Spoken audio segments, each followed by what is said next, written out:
With that, we shall proceed to learn some of the new Shabda Rupani and Dhatu Rupani. As a revision, we will learn and revise the Shabdas that we have learned earlier. The Adas Shabda, the Sakarantaha, Pullingaha, Adas Shabdaha, and Strilinga and Napumsakalinga in same order. Harin Mehta Mahodaya, can you please read out these forms? सकारान्तः पुल्लिङ्गः अदशब्दः असौ अमु अमी अमुम् अमु अमुन् अमुना अमुभ्याम् अमीभिः अमुष्मै अमुभ्याम् अमीभ्यः अमुष्मात् अमुभ्याम् अमीभ्यः अमुष्य अमुयोः अमीषाम् अमुष्मिन् अमुयोः अमीषु. Tamam, well recited. A few points to note is the Mahaprana, Amubhyam Amibhihi. Wherever there's a Mahaprana Bhakara, it was not said completely. And next, Shakara also, Amushmin. So the Murdhanya Shakara is what we'll have to pronounce. Amuyoho Amishu. So it is difficult at times to get it consciously, but we'll have to try that with the correct pronunciation. Sure. Yeah. Dhanyawadaha. Okay, we'll go to the next Sakarantaha, Adas Shabdaha in Strilinga form. Dhanashyam Mahodaya, can you please read out these? Ram Ram Ram Mahodaya. Ram Ram Ram. Sakarantaha Strilingaha Adas Shabdaha Asau Amu Amuhu Amum Amu Amuhu Amuya Amubhyam Amubhihi Amushyai Amubhihi Amushyai Amubhyam Amubhyaha Amushyayaha Amushyayaha Amushyaha Amushyaha Amubhyam Amubhyaha Amushyayaha Amuyoho. Amushyayaha, it is Amushyaha only. Amushyaha Amuyoho Amusham Amusham Amuyoho Amushu. Uttamam. Dhanyawadaha Mahodaya, well recited. Dhanyawadaha Mahodaya. Astu. So we'll go to the next Shabda.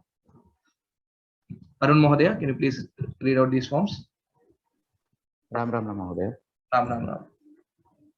Sakarantaha Napumsakalingaha Adah Shabdaha Adah Amu Amuni Adah Amu Amuni Amuna Amubhyam Amibhihi Amushmai Amubhyam Amibhyaha Amushmat Amubhyam Amibhyaha Amushya Amuyoho Amisham Amushmin Amuyoho Amishu. Uttamam. Dhanyawadaha. Dhanyawadaha Mahodaya.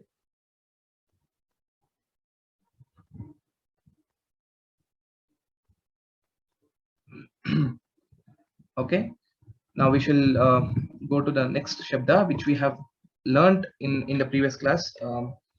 Maheshwari Bhagini had taught this Shabda, but anyway, we will revise this again, which is the Makarantaha Idam Shabda, basically.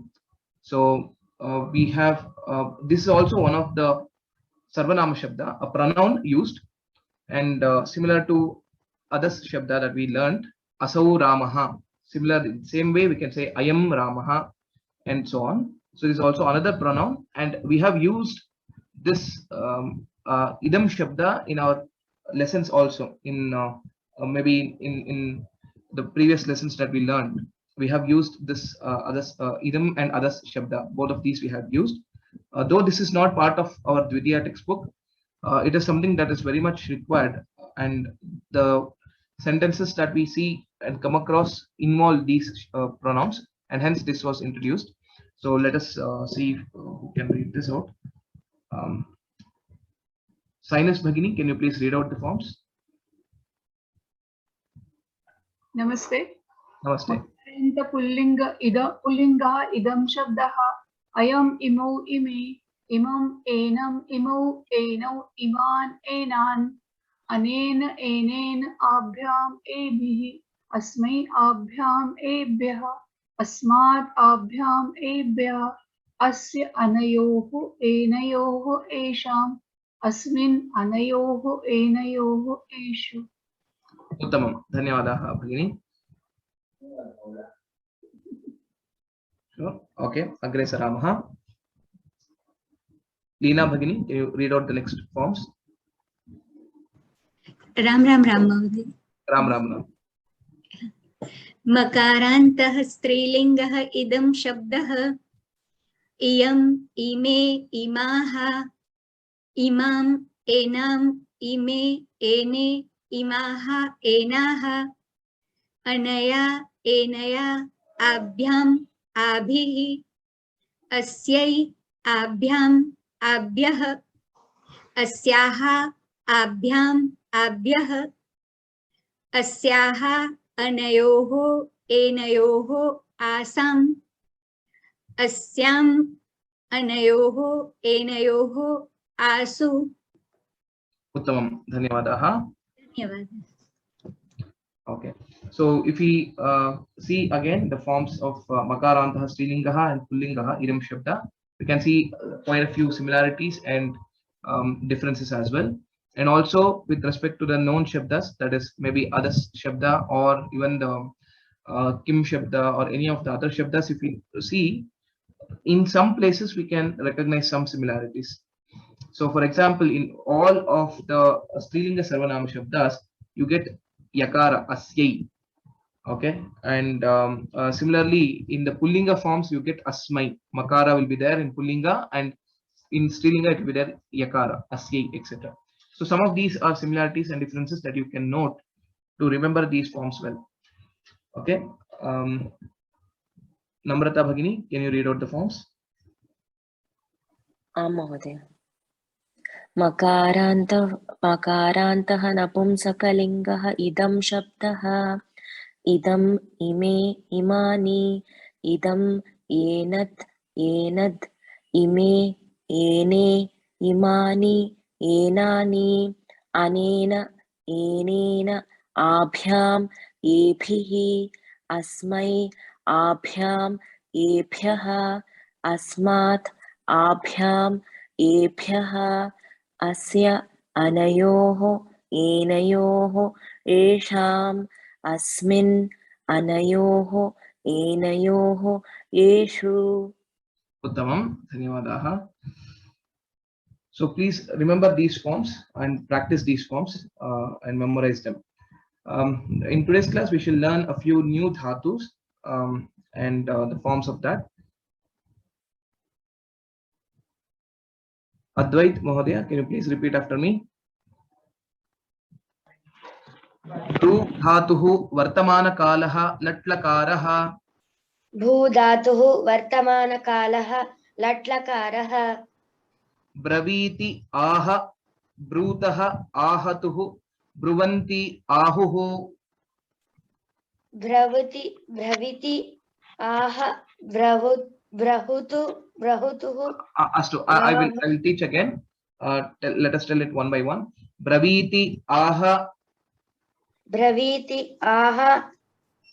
brutah ahatuhu bruvanti ahuhu bravishi atha brutah ahatuhu brutha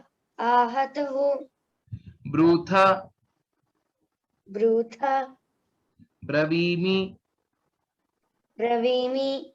bruvah brumah. Astu, dhanyawadaha. So this dhatu is brewing vyaktayam vachi. This is to speak. Braviti. Ramaha braviti. Rama speaks. Okay. So there are two forms in this. Braviti, brutaha, bruvanti. That is one form that you can use. And also aha, ahatuhu, ahuhu. Ramaha, aha. Ramaha braviti, Ramaha aha. Both of these are equivalents and you can use any of these forms. and tell. So this means to say he says, he speaks, he tells, etc. So that is the dhatu brewing vektayam vachi. Okay. Krishna Prasad Mohodaya, can you please repeat the same forms? ब्रवीति हरि ओम ब्रवीति ब्रूतः आहतुः ब्रुवन्ति आहुः ब्रवीषि आद्ध ब्रूतः आहतुः ब्रूतः ब्रूतः ब्रवीमि ब्रुवः ब्रुवः ब्रूमः. Uttamam. Dhanyavadaha. So similarly here also saha braviti, saha aha, tau brutaha, tau ahatuhu, etc. Aham bravimi, avam bruvaha, vayam brumaha. Okay. So this is the latlakara forms or the vartamana kala. For the same dhatu, let us now see the bhutakala. Shobha Bhagini, can you please repeat after me? Brudhatuhu bhutakalaha langlakaraha. Brudhatuhu bhutakalaha langlakaraha. Abravit abrutam abruvan. Abravit abrutam abruvan. Abravihi abrutam abruta. Abravihi abrutam abrut abrut. Abruta. Abruta. Abravam abruva abruma. Abravam abruva abruma. Can you please read out?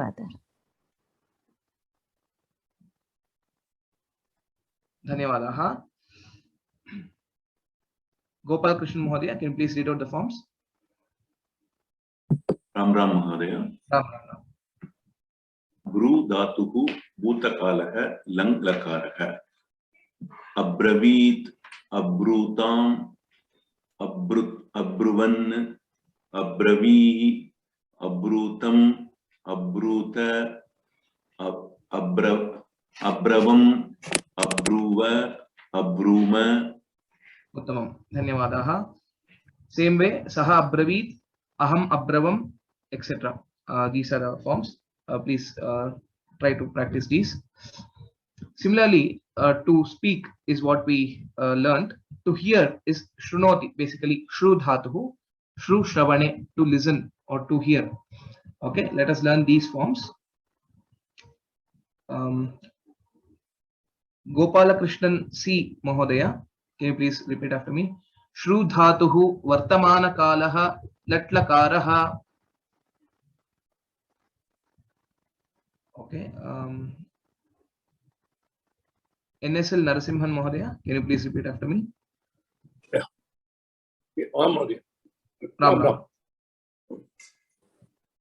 Shru dhatuhu vartamana kalaha latlakaraha. Shru dhatuhu vartamana kalaha latlakaraha. Shrunoti shrunutaha shrunvanti. Shrunoti shrunutaha shrunvanti. Shrunoshi shrunuthaha shrunutha. Shrunoshi shrunutaha shrunuta. Shrunomi shrunvaha shrunumaha shrunmaha shrunumaha. Shrunomi shrunmaha shrunmaha shrunmaha shrunumaha.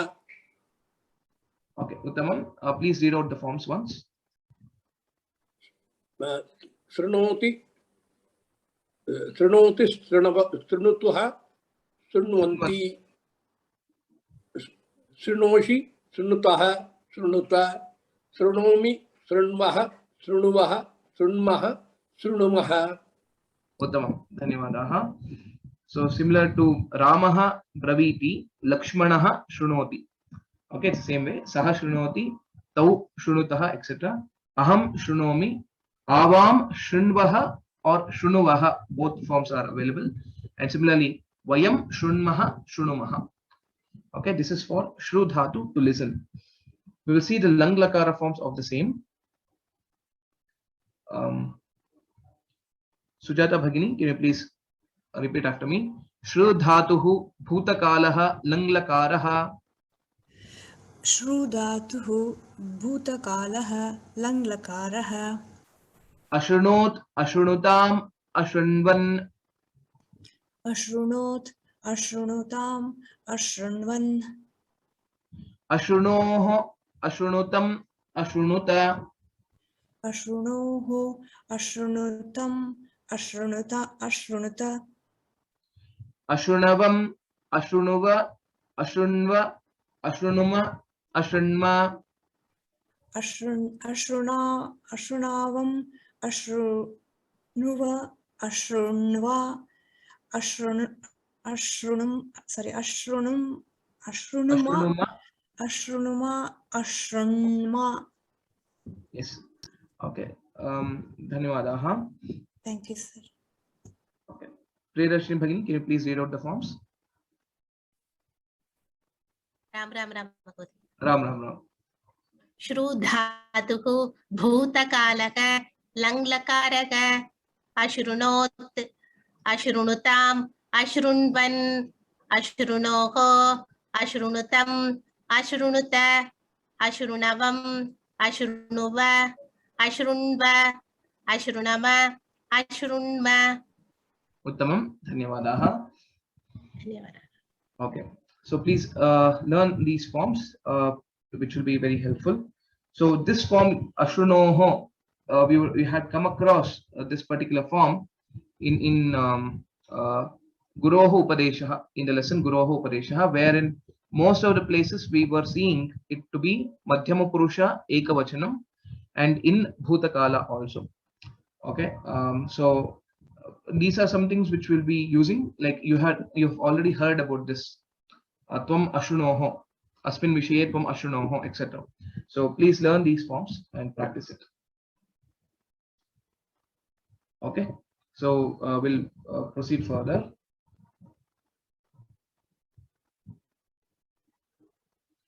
Okay.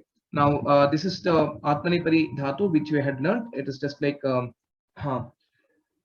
revision of this form. Srinivasan Rajaraman Mohodaya, can you please read out the forms? लब् धातुः भूतकालः लङ्लकारः अलभत् अलभेताम् अलभन्त अलभत्तः अलभेताम् अलभद्भम् अलभे अलभावहि अलभामहि. Uttamam. Dhanyawadaha. So alabhata, and similarly we have various others. Vardhate for vardha dhatuhu, it will be avardhata, avardhetam, avardhanta, etc. Okay. Now the same dhatu with lot lakara. Let us try to recollect it. Krishnamurti Mohodaya, can you please read out the forms? लब् धातुः आज्ञार्थे प्रार्थनार्थे लोट् लकारः लभतां लभेतां लभन्तां लभस्व लभेतां लभद्वं लभै लभावहै लभामहै. Uttamam. Dhanyawadaha. Please focus on the Mahaprana. Labha, bha is Mahaprana. So please ensure that when you say labhatam, bhakara is the Mahaprana and not takara. And similarly in Madhyama Purusha, labhetham, both are Mahapranas, and similarly here labhadvam. So this is something which we'll have to practice it well and pronounce it correctly. Okay.